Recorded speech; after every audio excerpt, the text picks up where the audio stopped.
오늘은 창세기 9장의 말씀을 함께 살펴보면서 은혜를 나누려고 합니다. 오늘 말씀은 노아와 그 가족이 홍수 심판 이후에 땅에 나아가서 새로운 삶을 시작하는 장면을 우리에게 보여줍니다. 그리고 하나님께서 새로운 언약을 세우시는 중대한 사건을 우리에게 보여주고 있습니다.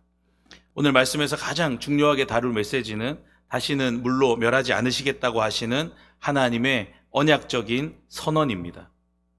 오늘 창세기 9장 말씀 속에서 우리가 하나님께서 엄중한 심판을 내리신 후에도 한없이 은혜로운 약속을 우리에게 주신다는 사실을 발견해야 합니다.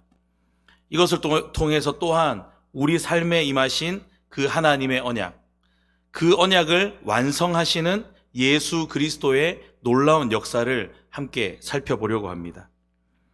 먼저 1절과 2절을 보면 홍수 이후에 노아와 그 가족이 받은 복과 사명을 말씀하고 있습니다. 한번 같이 읽어보겠습니다. 시작. 하나님이 노아와 그 아들들에게 복을 주시며 그들에게 이르시되 생육하고 번성하여 땅에 충만하라. 땅의 모든 짐승과 공중의 모든 새와 땅에 기는 모든 것과 바다의 모든 물고기가 너희를 두려워하며 너희를 무서워하리니 이것들은 너희의 손에 붙였음이니라. 아멘. 하나님이 노아와 그 아들들에게 복을 주시며 그들에게 이르시되 라는 말씀으로 오늘 9장이 시작됩니다. 이 말씀은 창조 때에 아담과 하와에게 주어진 명령, 생육하고 번성하라고 하시는 축복이 반복돼서 나오고 있습니다. 이것은 심판으로 끝나버린 인간의 역사가 아니고 하나님의 구속의 언약이 계속해서 이어진다는 선언입니다. 사랑하는 여러분, 우리가 오늘 놓쳐서는 안 될 중요한 것은 복의 근원이 우리 하나님이시라는 사실입니다. 온 인류 대부분이 죄를 범해서 온 땅이 죄로 가득 차서 물로 심판을 받고 온 세상이 무너지는 듯한 상황이 찾아왔지만 복의 근원 되시는 우리 하나님께서는 여전히 노아와 그 가족들에게 복을 베풀어 주십니다. 여러분, 이 복은 우리가 땀을 흘려서 벌어들이는 돈이 많아지는 그런 복이 아니고 건강 관리를 열심히 해서 건강하게 오래 사는 그런 복이 아니고 자녀 교육 잘 시켜서 좋은 학교, 좋은 대학, 좋은 직장, 좋은 혼사시키는 그런 단순한 복이 아니라 죄로 인해 무너져버린 이 세상을 반드시 회복하시겠다는 하나님의 강한 의지가 담긴 크신 은혜의 선물인 복이라는 사실을 기억하시기 바랍니다. 여러분, 저는 인간의 모든 역사의 현장에서 우리가 경험하는 복은 우리의 모든 삶을 살아가는 것에서 인간의 능력이 아닌 전적으로 하나님의 주권적인 선물이라는 사실을 다시 한번 깨닫습니다. 눈 한번 깜빡이는 거, 심장이 두근거리는 거, 이 모든 것이 하나님의 은혜인 줄 믿으시기 바랍니다. 우리 모두가 세상의 얕은 단순한 복을 뛰어넘어서 우리의 생각보다 크시고 온 우주에서 가장 위대하시고 지혜로우신 그 하나님 아버지의 인도하심대로 살아가는 그 큰 복을 받아 누리는 저와 여러분 되기를 간절히 바랍니다. 2절에 아까 보니까 땅의 모든 짐승, 공중의 모든 새, 땅에 기는 모든 것, 바다의 모든 물고기, 이 모든 것이 노아와 그 자손을 두려워하고 무서워할 것이라고 말씀합니다. 이것은 창세기 1장 28절에 나오는 땅을 정복하라 하는 말씀하고 연결됩니다. 죄와 심판의 과정을 지났음에도 불구하고 인간에게 맡겨진 모든 창조의 질서에 대한 관리와 통치, 이런 청지기적인 책임이 여전히 유효합니다. 하지만 아담하고는 좀 다르게, 아담과 하와가 에덴 동산에 있을 때와는 다르게 이제는 죄 때문에 인간과 피조물 사이에 두려움과 경계가 생겨버렸습니다.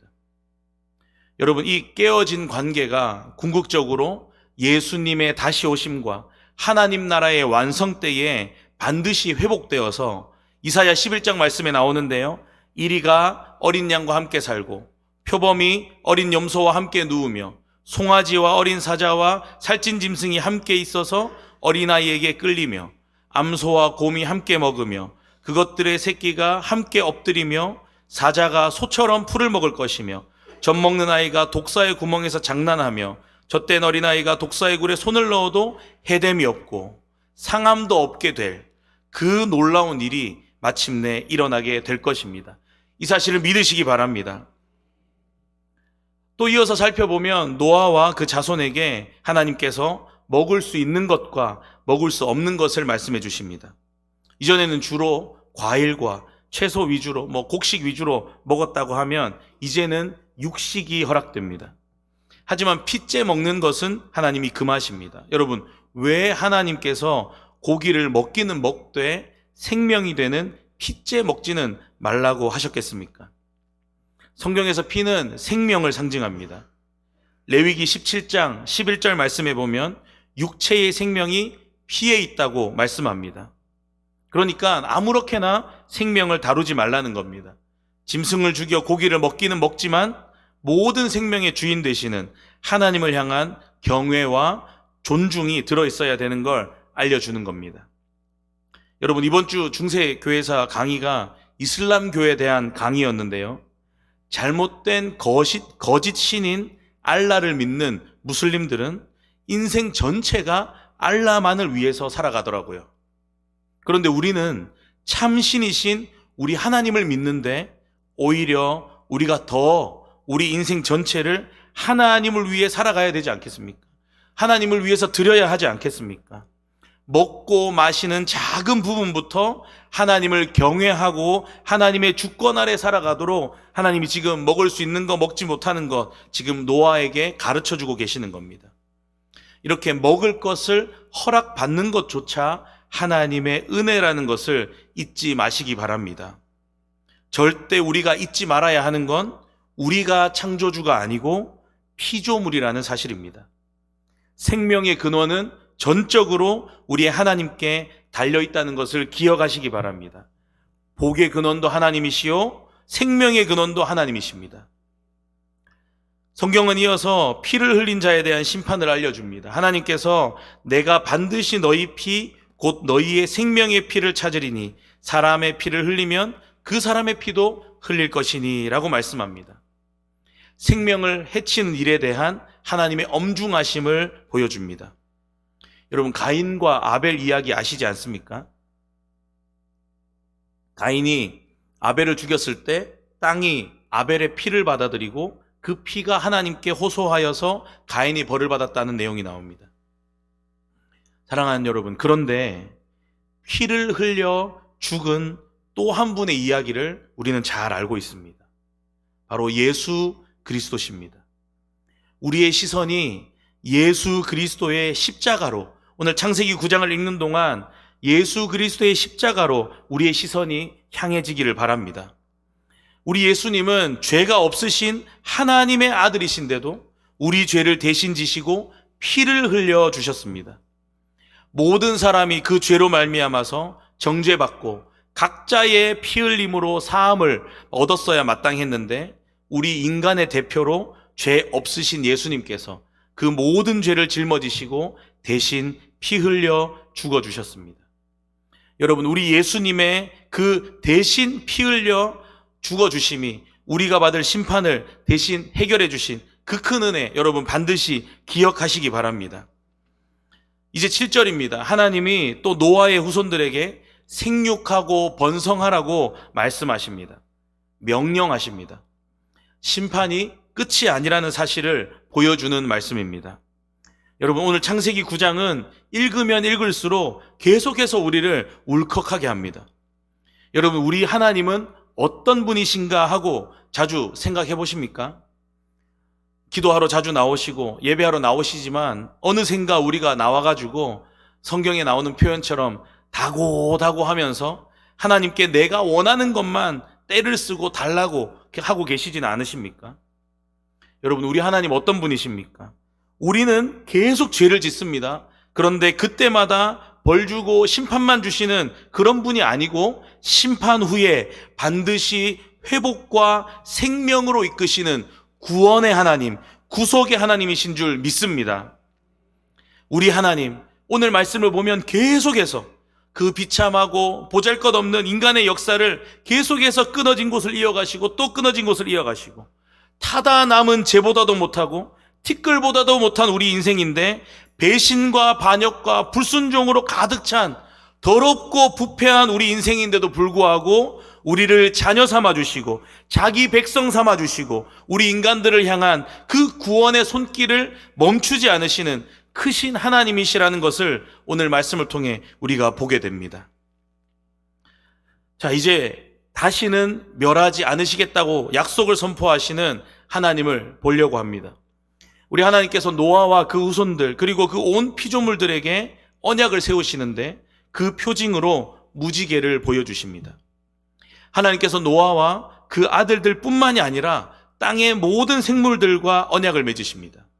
또한 이 언약에 세대에서 세대로 대대로 영원히 이어질 것을 분명하게 말씀하십니다. 여러분, 그 약속의 내용이 뭡니까? 다시는 홍수로 땅을 멸하지 않겠다는 약속입니다.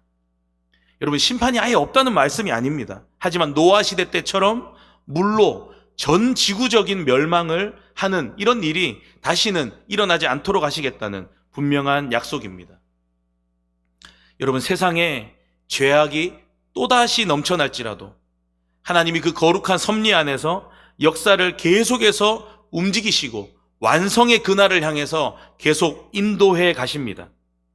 마침내 마지막 심판이 예수님 다시 오실 때 이루어지겠지만 그때까지는 물로 노아 때처럼 다 죽여 없애는 게 아니고 인류의 역사를 계속해서 이어가실 거라고 말씀하고 계시는 겁니다. 여러분, 그렇게 이 엄청난 일, 엄청나고 무시무시한 일, 자기 가족 말고는 다 죽어버리는 이런 엄청난 비극을 맞이하고 나면 정신 똑바로 차리고 살아야 되지 않겠습니까? 그런데 창세기 9장, 이 아름답고 은혜로운 무지개 언약에 바로 이어서 노아의 실수 이야기가 나오는 것을 보게 됩니다. 홍수 이전에는 당대의 완전한 의인이라고 불렸던 이 노아가 포도주에 취해서 잘못을 범합니다. 어제까지도 분명한 은혜가 충만했던 그 사람이 오늘은 갑자기 또 다른 죄 가운데 있을 수 있다는 우리 인간의 죄악된 본성의 연약함, 부족함을 적나라하게 보여주고 있습니다. 아버지 노아의 실수 때문에 아들 함이 그것을 보고 아버지의 수치를 형제들한테 알림으로 더 큰 죄를 범하게 됩니다.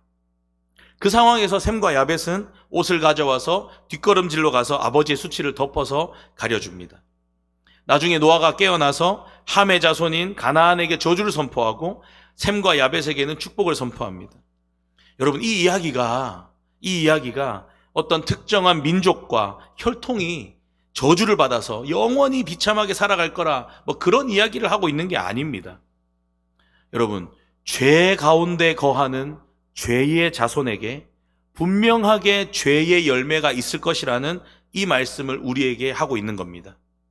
죄 가운데 거하는 죄의 자손에게 분명하게 죄의 열매가 있을 것이다.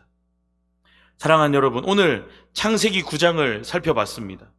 창세기 9장은 노아 시대의 언약인데 우리 모두의 시선을 예수님께로 인도해 주고 있습니다. 왜냐하면 오늘 나오는 언약의 표징인 무지개가 하나님께서 다시는 물로 죄인을 멸하지 않으시겠다는 자비의 확증이듯이 우리의 눈을 돌려 예수님의 십자가를 보게 되면 예수님의 십자가 역시 하나님께서 죄인인 사랑하는 자기 백성을 그들의 죄에서 구원하시겠다는 더 큰 은혜와 사랑의 확증이 되기 때문입니다. 여러분, 홍수는 죄의 무서움을 보여주는 심판이었습니다. 노아와 그 가족은 방주를 통해서 구원받았습니다. 시간이 지나서 죄로 인한 더 무서운 죽음의 심판, 피 흘림의 심판, 반드시 죄인인 내가 달려 죽었어야 하는 그 십자가에 우리 예수님께서 대신 죽어주셨다는 걸 기억하시기 바랍니다. 저와 여러분을 영원한 죽음에서 건져주시는 그 구원의 역사를 우리 예수님이 행해 주셨다는 것, 오늘 하나님의 언약을 통해서 기억하고 다시 한번 마음에 새기시기를 간절히 바랍니다. 홍수 이후에는 무지개로 약속하셨다면 영원한 표징 되시고 세상 그 무엇보다도 확실한 증표 되시는 하나님이신 예수님 그 자신이 친히 무지개보다도 더 확실하게 우리 심령마다 하나님의 자녀로 인치시고 구원을 확증하셨다는 사실을 믿으시기 바랍니다. 여러분, 무지개는 한번 뜨고 사라지는 일시적인 증거밖에 안 됩니다. 하지만 예수님의 십자가의 죽으심과 부활은 영원히 선포되는 구원의 표징이 되는 줄 믿으시기 바랍니다. 그러니까 우리는 무지개를 뛰어넘어서 더 완전한 언약 되시는 예수님을 통해서 그 모든 복이 우리에게 주어졌다는 걸 믿음의 눈으로 바라봐야 하는 겁니다. 그러면 우리가 이 놀라운 새로운 언약 안에 살아가는 우리 성도가, 우리 교회는 무엇을 해야 하겠습니까? 하나님이 다시는 물로 심판하지 않으실 뿐 아니라 예수님의 십자가 대속으로 믿는 자에게 영원한 생명을 보증해 주셨다는 이 사실을 교회가, 성도가 세상에 선포해야 하는 줄 믿습니다. 그런 의미에서 내일은 목요전도대가 있습니다. 오전 10시에 다 같이 뜨겁게 기도하고, 여러분 제가 늘 부탁드리는 게 10장 전도하셔도 돼요. 오셔서 기도하시고 나가시면서 10명 그냥 전도지 나눠주고 가셔도 됩니다. 5장 주고 가셔도 돼요. 50장 주셔도 괜찮습니다. 전도지 가지고 지나가는 길에 차에 꽂아 두셔도 좋고, 집에 올라가는 길에 걸어 올라가면서 문 앞에 다 붙여놓고 가셔도 괜찮습니다. 일단 오시는 게 중요합니다. 어느 누구도 주의 일에 조금이라도 쓰임받기 원하는 분은 오셔서 함께 영혼 구원을 위해서 전도하시면 좋겠습니다. 이 일을 위해서 우리가 주님께 부름받은 거 아니겠습니까? 여러분, 이 세상은 여전히 죄와 불의가 가득하지만 하나님이 다시는 멸하지 아니하리라고 하시는 이 하나님의 은혜의 약속이 지금도 유효합니다. 여러분, 어떻게 유효합니까? 예수님의 십자가와 부활로 말미암아서 우리가 그 은혜에 의하여 믿음으로 말미암아 구원을 얻게 되는 줄 믿습니다. 할렐루야. 이 사명을 함께 감당하는 저와 여러분 되기를 간절히 바랍니다. 말씀을 맺으려고 합니다. 사랑하는 여러분, 오늘 창세기 9장은 노아의 심판 뒤에 내려주신 하나님의 언약을 보여줍니다. 홍수 심판으로 모든 것이 초토화되고 끝나버린 것 같아 보였지만 하나님이 노아와 언약을 맺어주심으로 새로운 시작을 열어주셨습니다. 저와 여러분도 그 어떤 어려움, 그 어떤 절망적인 상황, 끝나버린 것 같은 어떤 일이 우리 앞에 있더라도 우리 하나님 전능하신 분이시니까 새로운 길을 열어주실 줄 믿고 믿음으로 힘차게 걸어가게 되시기를 축복합니다. 또 무지개 언약은 그것을 넘어서서 예수님의 십자가와 부활을 통해서 완성됩니다. 더 크고 영원한 분명한 언약, 예수님께서 친히 그 언약 되어주시는 줄 믿으시기 바랍니다. 우리가 그 사실을 믿고 최선을 다해서 그 사실을 전하고 선포하는 사명도 감당해야 함을 기억하시기 바랍니다. 말씀 준비하는 중에 계속해서 이 찬양이 떠올라서 눈물이 났습니다. 여러분도 잘 아시는 찬양인데, 하나님 한 번도 나를 하는 찬양입니다. 가사가 이렇습니다. 하나님 한 번도 나를 실망시킨 적 없으시고 언제나 공평과 은혜로 나를 지키셨네. 오 신실하신 주, 오 신실하신 주, 내 너를 떠나지도 않으리라, 내 너를 버리지도 않으리라 약속하셨던 주님, 그 약속을 지키사 이후로도 영원토록 나를 지키시리라 확신하네. 2절이 더 감동입니다. 지나온 모든 세월들 돌아보아도 그 어느 것 하나 주님의 손길 안 미친 것 전혀 없네. 오 신실하신 주, 오 신실하신 주, 내 너를 떠나지도 않으리라, 내 너를 버리지도 않으리라 약속하셨던 주님, 그 약속을 지키사 이후로도 영원토록 나를 지키시리라 확신하네. 아멘. 사랑하는 여러분, 오늘도 우리 하나님의 약속을 붙들고 두려워하지 않고 또 한 번 새로운 시작을 힘차게 걸어가는 저와 여러분 되기를 간절히 바랍니다.